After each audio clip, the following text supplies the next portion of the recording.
Hello, welcome to Sound and Fury Book Reviews. As usual, I'm Tina. Today it's my wrap up for January and my what's up for February. This is where I talk about the books I read in January and what I'm going to read in February.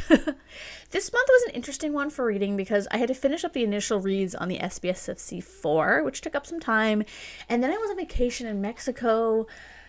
I want to be back there right now. It was lovely, but it really messed up my review schedule because I had planned to pre-film things, but then I ran out of time because my kids were really sick right before we left, to the point where we almost were worried that we couldn't go. It was almost in the morning we were like, if she has a fever, we can't go. And it was devastating because we've been planning this since October. It's the first time we took our kids, away on vacation.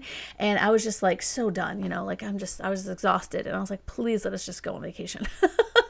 But we got there. It was really fun. It rained for the first 5 days, and then we had 2 days of really hot weather, which I think actually in retrospect was good because it means we didn't get super burnt. If you can tell I'm a little bit tanned, I do put on sunscreen, 50 sunscreen, and so it was good that we didn't get burnt. But we did a catamaran ride, and it was just so nice not to have to meal plan, the stuff when you're older that you get excited about. Anyway, so my reading schedule got all messed up a bit because I kind of pre-read the books for next month when I was on vacation because I knew that I was going to be behind. So I really only read reviewed 6 books this month. I also DNF'd a book. I might try to go back to it because it has such cool potential, and I wonder if I just wasn't in the mood for it when I started reading it. And that book is Moth Eater. I've seen it pop up on people's Instagrams and stuff because I think it came out at the end of a week ago or something. I was supposed to review it earlier in January, but yeah, I don't know. I was 30% in and I just kind of wasn't feeling it. But I might go back to it, so we'll see. But anyway, so here are the other books I read in no particular order except for the last couple, which were my favorites. So we had Hamajan Luck.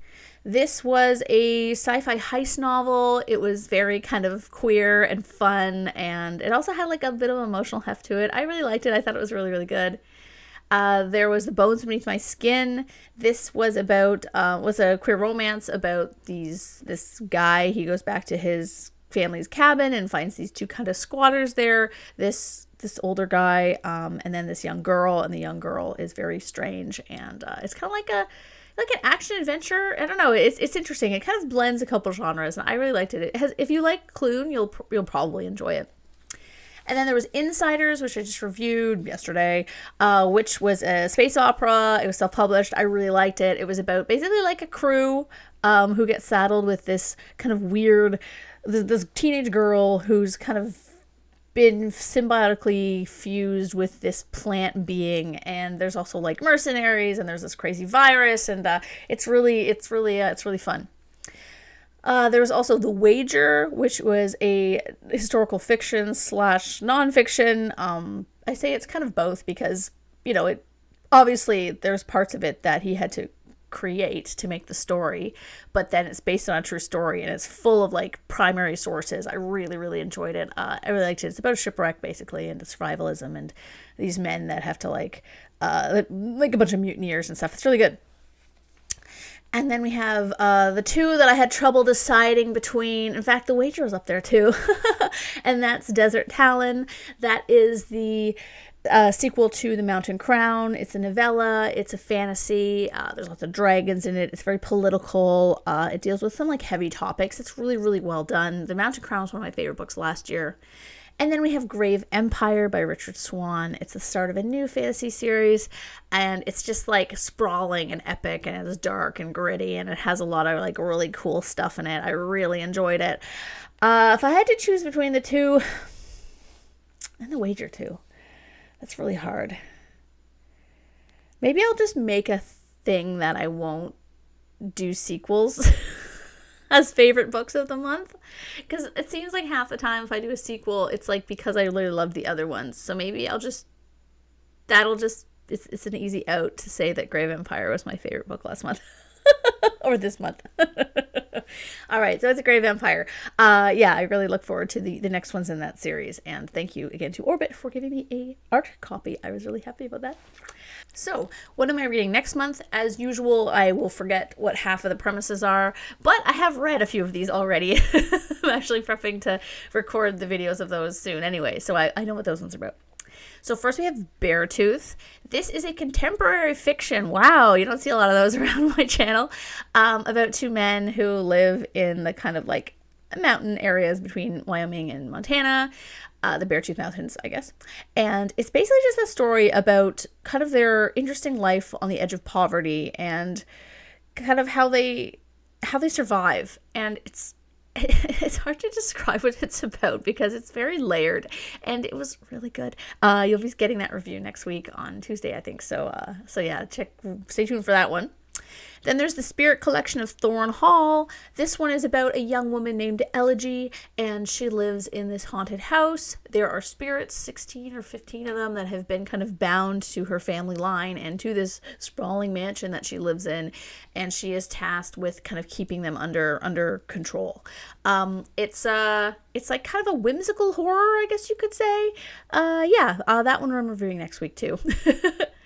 And then we have Cosmic Widow by Jonathan Nevers. This is the third book in the Agent Renault series, which is the spy-fi. It's about this kind of female James Bond kind of woman, and she's a spy, and she gets into kind of all these capers. And in this one, she's taking down an art heist, which I think was really fun because I just read a heist book, so this is like the opposite. She's taking this one down. So, that one's coming up at the end of the month. Blackwood's Blue Sky. This one's kind of a fantasy. I think it's kind of a magical realism, which I know. I don't know why I accept books that are magical realism, because I have a love-hate relationship with that specific subgenre. But this one feels more like kind of like a contemporary fiction. It's also set in the wilderness, this time in Alaska. There seems to be a theme here with me. Maybe I just need to get out of the city. So this one, it's about a woman and her daughter, and she meets this strange man who I'm pretty sure is a shapeshifter of a bear, and she, I guess, moves in with him. And we'll see what happens with that. And then I'm going to read old school science fiction. I didn't get to one this month. At least I didn't get to reviewing it. I actually read it on vacation, but you won't be getting the reviews till the end of the month because I have to fit in some other stuff. It's called Cross of Empire. It was kind of boring. It's about this man who accidentally is taken for a spy. What's with the spies?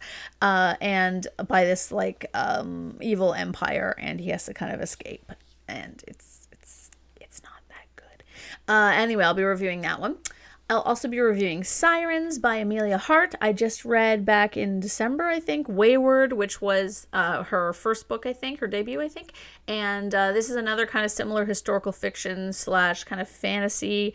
Because it's called Sirens, I'm assuming it's about mermaids. We will see. I really like mermaids. If I could be any mythical creature, it would be a mermaid. That's just because I love the ocean and I love swimming, and anyway. Then we have Idlefire, which is by Grace Curtis, I believe.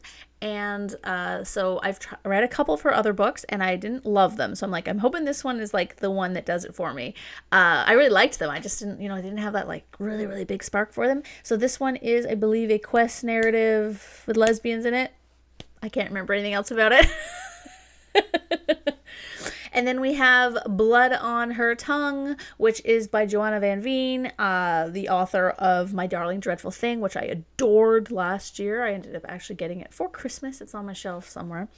And so this one is about two sisters. Again, it's historical fiction, and I think one of them is possessed. I can't remember. And the last book I'm going to read for February, that was it. Sorry, that was it. March is going to be a lot of the self-published science fiction competition books, so our team is still kind of going through the quarterfinalists, so I'm going to be reading some of those and reviewing them in March. I got some more NetGalleys in March as well.